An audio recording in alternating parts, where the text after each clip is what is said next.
Hello, my name is Nick Anello, and I went to the Joliet Historical Museum in Joliet, Illinois.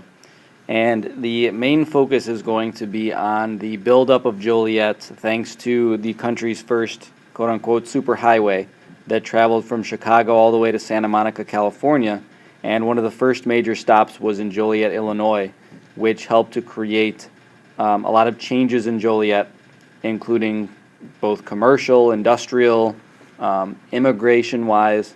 And so that'll be kind of the focus of my presentation. So to give some background to get started, Route 66 was developed in 1926, or began being developed in 1926. And the road was meant to be the first kind of cross-continental highway. And it began with what we call Route 30 out here, which the government just kind of connected a bunch of roads and created this Route 30 really from existing roads. And then Route 66 was really kind of the first real superhighway across the country that allowed for faster movement of goods and services across the country. And in so doing also kind of created a traveler's destination or a trip destination as well. So there's a lot of freedom brought about by the superhighway, as now people had a relatively reliable way to move across the country via car, especially before the use of commercial airplanes, mostly after World War II. So for the interim period and before the superhighway system delegated under President Eisenhower of the 50s, this created the first real cross-country travel route for people to take.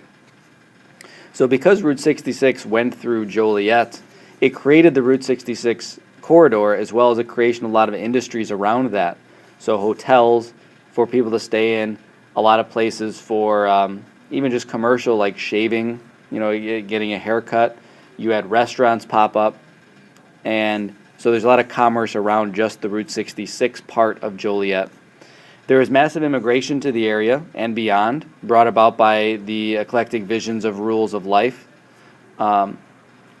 As people started moving south along the corridor, people eventually just kind of set up shop or decided, hey, this is a nice town to raise a family, and so began kind of that movement westwards of peoples.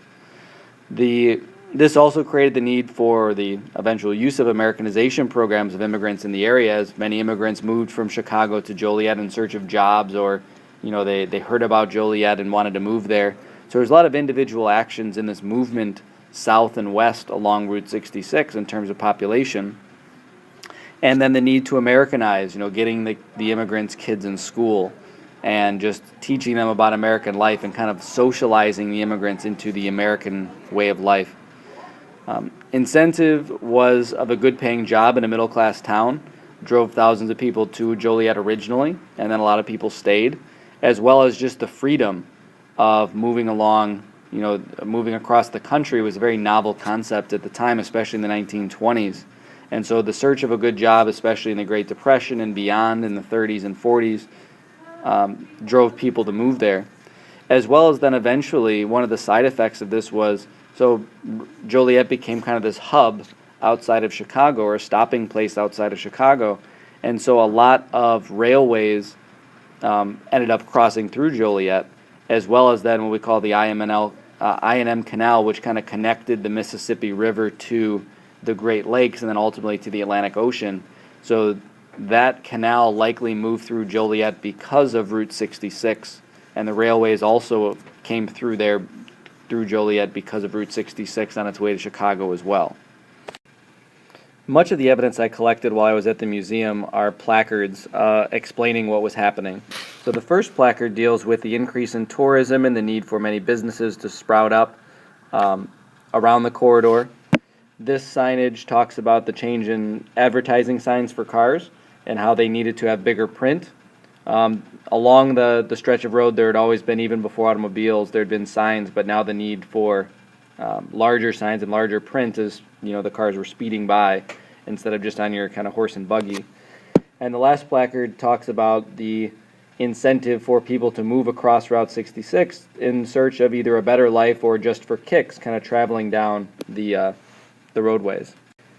One of the original driving forces of people moving to the area was that the stone industry, as Joliet was built, or is just so happens on a lot of limestone that can be quarried and used in buildings. And so all around Joliet, they use a lot of stonework from the quarries right in Joliet.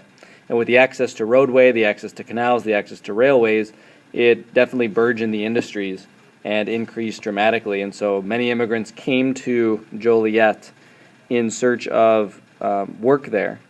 And then as the roadways and the transportation industries increased, it just grew the businesses much quicker.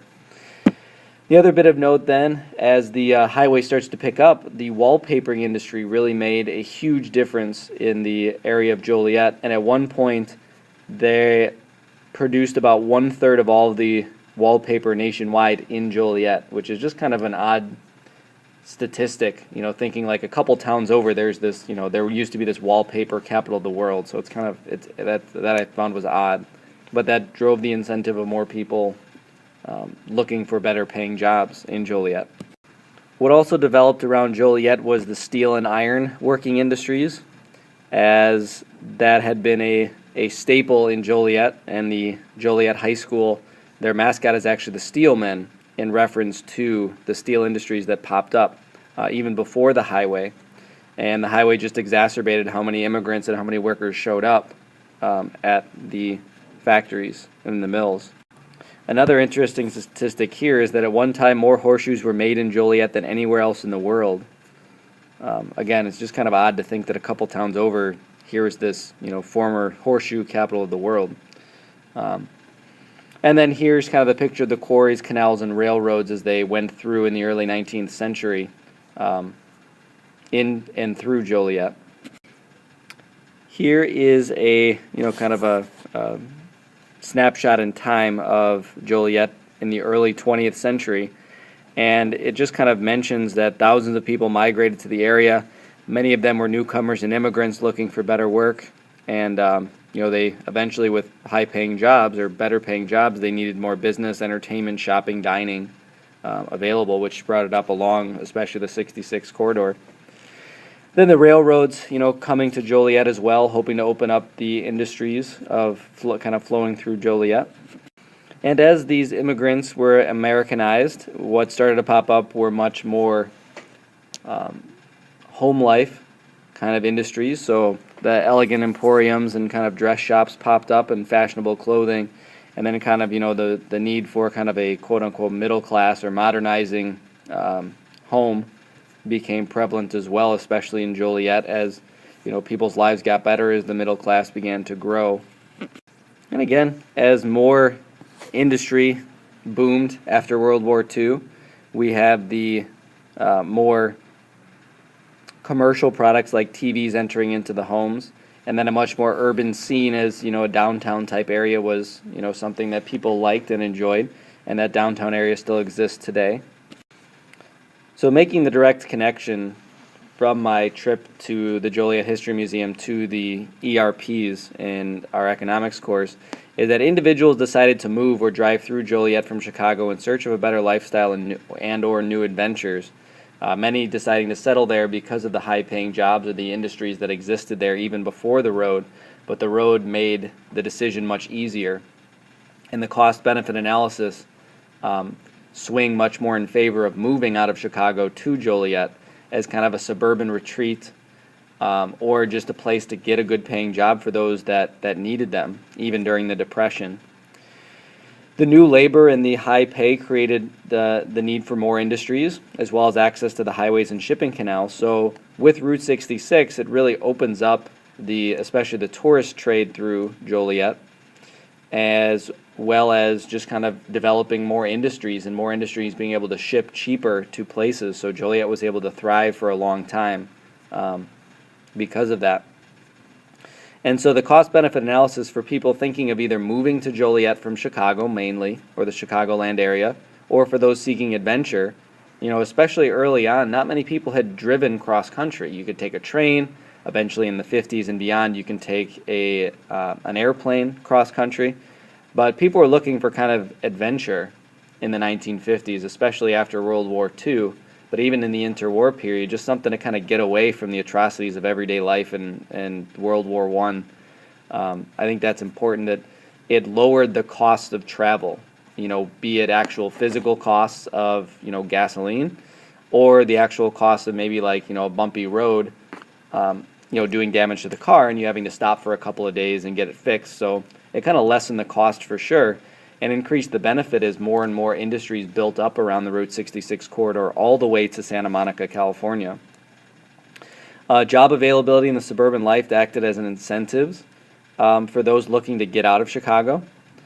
The social institutions of just socializing in Joliet led to Americanization of immigrants, and there's a strong history and culture of immigrants in Joliet even to this day.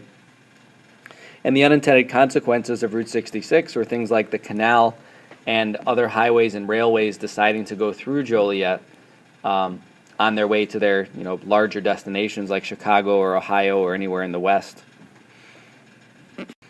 Also around the museum, I just kept finding more and more instances of, just kind of like a very strict rules of the game in terms of the social institution, more so than any sort of like legal, laws, that society tended to keep a pretty strict limit on what people were doing. Sure, there was the Americanization, the modernization of the home, but it was pretty much a pretty straight and narrow of a middle class. There didn't seem to be, from looking at it, much, a lot of social deviation. It was just kind of like, hey, come to Joliet, work hard, have some money, and have some nice things. And that just kind of seemed like a very, hard-working middle-class type of town.